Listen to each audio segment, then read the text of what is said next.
Day to day news Bharat में मैं साक्षी चौहान आपका स्वागत करती हूं। Day to day news Bharat आपसे वादा करता है कि पूरी निष्पक्षता के साथ पत्रकारिता करेंगे। हमारा कोई भी पत्रकार किसी से कोई उपहार या विज्ञापन स्वीकार नहीं करेगा और ना ही किसी को ब्लैकमेल करेगा। हम समाज के दबे कुचले लोगों की आवाज बनेंगे। हम चैनल पर कोई ऐसी खबर नहीं दिखाएंगे जो लोगों को भ्रमित करने का काम करती हो। साथ ही हम लोकतंत्र के चौथे स्तंभ को मजबूत करने की कोशिश करेंगे। चलिए बात कर लेते हैं खबर की। एचआरटीसी के निदेशक मंडल की 2 दिन तक चली 162वीं बैठक में कई अहम फैसले लिए गए। इसमें वेतन वृद्धि, नई भर्ती, बस खरीद और पेंशन से संबंधित कई अहम फैसलों पर बात की गई।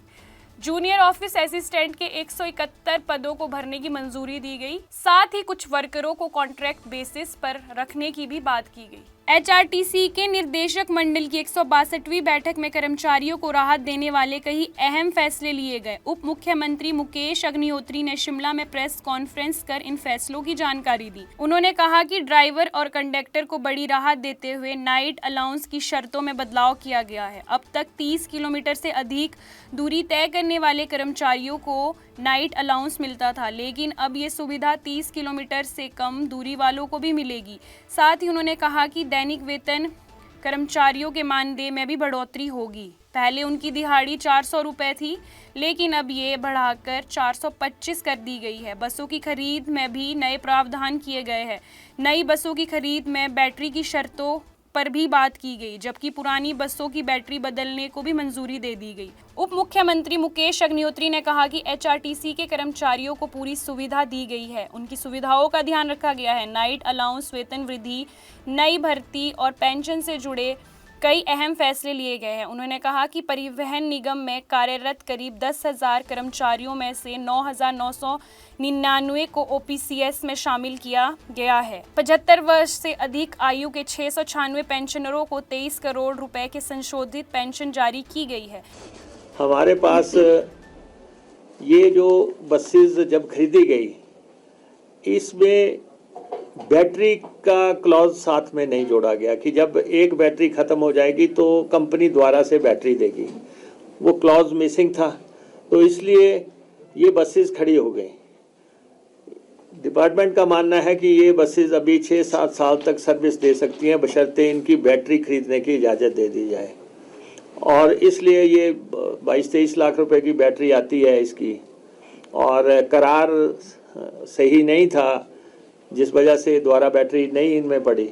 तो वो हमने आज उनको इन बसेस में भी नई बैटरी डाल के इनको अगले 6-7 साल तक इस्तेमाल करने की हमने इजाज़त दी है। ये देखिए, ऐसा है कि जहाँ तक युक्तिकरण की बात है, हमारे पास कुल मिला के हमने एक्सरसाइज कर ली है।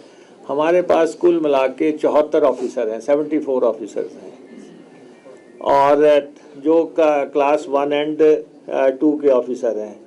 हम अब 3200 बसें चलाते हैं। हमारे 10,000 के आसपास एम्प्लॉई हैं। एम्प्लॉइज़ पे, ऑफिसर पे हमारी तनख्वाह सिर्फ 1% खर्च होती है। और जैसे हमारे 12 ज़िले हैं, तो हमारे 6 ज़िलों में जो है आरएमसी नहीं है, तो हमने ट्रैफिक के लोगों को डिप्यूट किया हुआ है।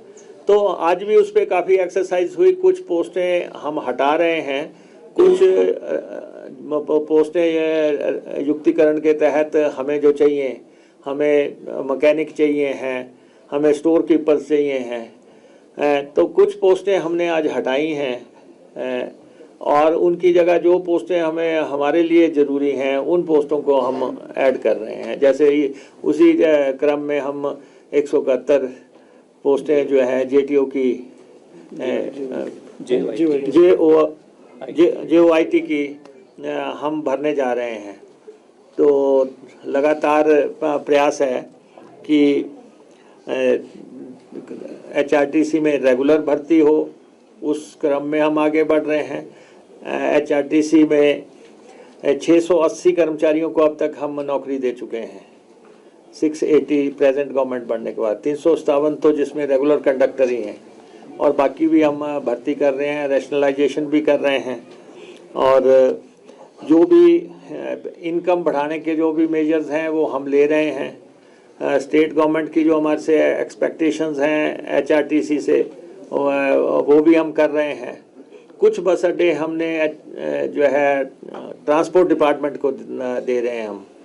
कुछ जो ड्राइविंग इंस्टीट्यूशंस हैं वो उससे इनका कोई काम नहीं है, वो हम कह रहे हैं वो ट्रांसपोर्ट डिपार्टमेंट को वो ले लें।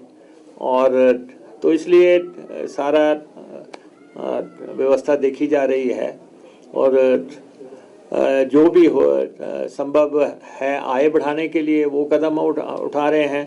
जो भी टेक्नोलॉजी को रिन्यूअल के लिए ज़रूरत है वो हम कर रहे हैं। और उसके अलावा जो कोशिश है कि बेहतरीन तालमेल से हम नई गाड़ियां डाल सकें, नया फ्लीट कर सकें और पुराने फ्लीट को हम हटा सकें, तो प्रयास हमारे लगातार चल रहे हैं। हमारा ये है कि एचआरटीसी में हम किस ढंग से रेगुलर नौकरियां दे पाएँ और एचआरटीसी एक मॉडल हो जाएगा। अब एचआरटीसी एक मॉडल हो जाएगा रेगुलर सर्विस का, क्योंकि कंडक्टर आपने कभी नहीं सुने होंगे कि कमीशन से भर्ती हुए। फर्स्ट टाइम 357 कंडक्टर जो हैं कमीशन से भर्ती हुए हैं। और जो उनका पेपर था जो मैंने देखा, तो मैं नहीं समझता कि अच्छा व्यक्ति भी जो है उसका जवाब दे पाए। तो वो लौट आया है, कंडक्टर्स में वो लोग आए हैं जिन्होंने ऐसे क्वेश्चंस के जवाब दिए हैं। तो ठीक है, हमने कंडक्टर भर्ती किए हैं, रेगुलर किए हैं। हम JOAIT जो हैं भर्ती करने जा रहे हैं, ये भी हम रेगुलर कर रहे हैं।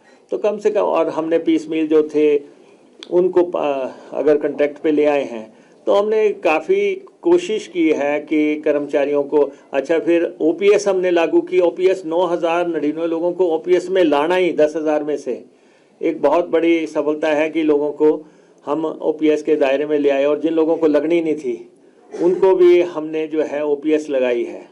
तो रिफॉर्म्स का दौर चल रहा है। जो हम कर सकते हैं हम कर रहे हैं। बाकी जो आप समझते हैं वो आप भी समझते जाओ। जो DA का एरियर अब तक हमने 5 करोड़ 7 लाख रुपए का वो हमने जारी हम कर चुके हैं। अभी हमने जो हमारे ड्राइवर कंडक्टर रात में बसेस लेके जाते हैं या शाम को किसी गांव में हॉल्ट करते हैं, तो एक फैसला है कि जो 30 किलोमीटर तक की सीमा है उनको नाइट अलाउंस नहीं मिलता है, लेकिन वो रहते घर से बाहर हैं। तो हमने ये फैसला किया है कि ये 30 किलोमीटर की सीमा हमने हटा दी है और इनको नाइट आउट अलाउंस जो है वो देने का हमने फैसला कर दिया है।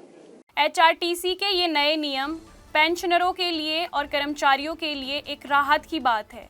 शिमला से अनीश चौहान की रिपोर्ट। देश दुनिया की तमाम खबरों के लिए day to day news Bharat को देखते रहे। साथ ही हमारे चैनल को लाइक, शेयर और सब्सक्राइब करना ना भूलें। नमस्कार।